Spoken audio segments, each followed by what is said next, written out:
video we want to present about atomic absorption spectroscopy. We also can call it AAS. Let's start with the introductions of the AAS. AAS is a technique which three gaseous atoms absorb electromagnetic radiations at specific wavelength to produce a measurable signal.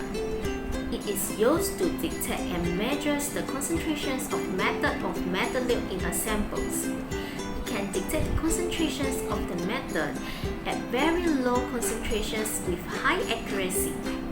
The principle of the AAS involves the process of nebulization, dissolution, volatilization, dissociation, and excitation. The nebulizers converts liquid solutions into fine droplets by spraying through thin nozzles or passing over vibrating crystal. The solvent is then evaporated, leaving behind the solid residue. The solid residues move towards the flame and gets vaporized due to high temperatures of the flame, and the molecule dissociates to atoms. Some of the atoms absorb the energies from the flame and are excited. The unexcited atom, which is in ground stage, will absorb radiations of its own characteristic wavelength. The decrease in the intensity of the radiations will be directly proportional to the atom's presence in the ground stage.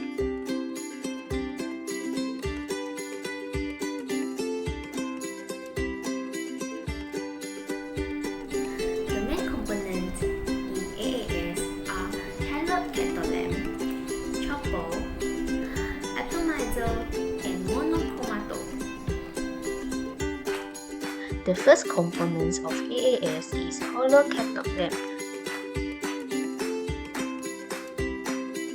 It consists of the glass jacket, which made up of high-quality window material and containing cup-shaped cathode inside. A tungsten wire acts as anode, which is arranged in the same glass jacket. The glass jacket is filled with the inner gas like neon or argon at low pressure, and a potential of 500 to 1000 voltage is applied between the two electrons from the power supply. The atoms of the inner gas is ionized. The positive charged ions are moving towards cathode.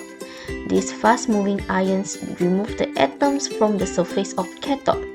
This process is called sputtering. These metallic atoms then collide with highly energetic gas ions, and some of them are excited. These excited metal atoms emit their characteristic radiation when they return to the original state with emitting their characteristic radiations.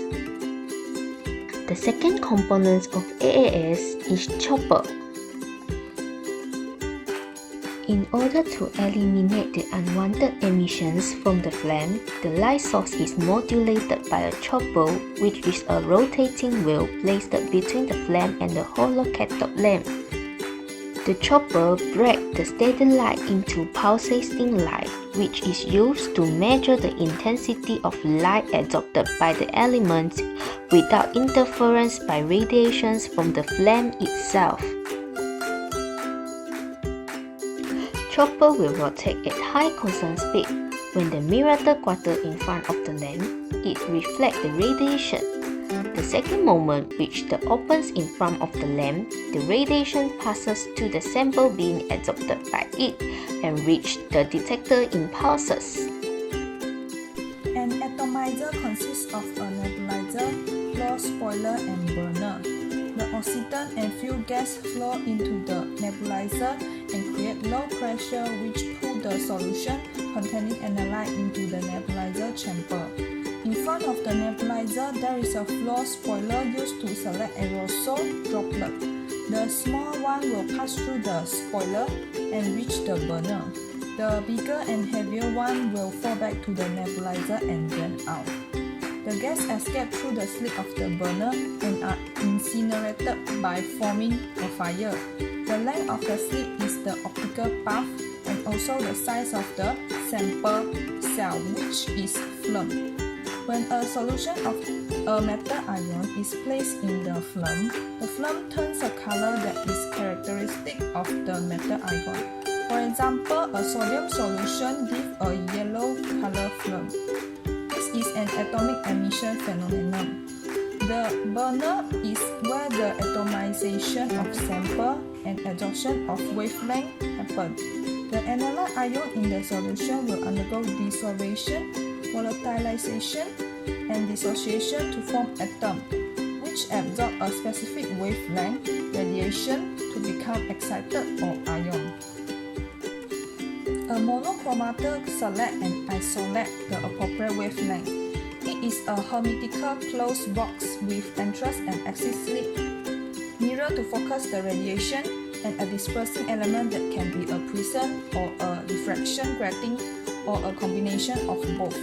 It is filled up with inert gas to avoid ultraviolet radiation absorption by the air, and normally has the wall painted in metal black to avoid reflection and scattered radiation. The polychromatic radiation enters through the entrance slit. The beam is collimated and then it strikes the grating at an angle. The beam is split into its component wavelength by the grating. By moving the grating or the axis slit, the radiation of chosen wavelength reaches the axis slit and goes on to the detector. The grating is made on a substratum glass or quartz struck with groove, cut with very precise angle, and covered with a reflective surface. When reaching this surface, the radiation is reflected at an angle that depends upon the wavelength of the incident ray. Different wavelengths are reflected at different angles, occurring dispersion of radiation.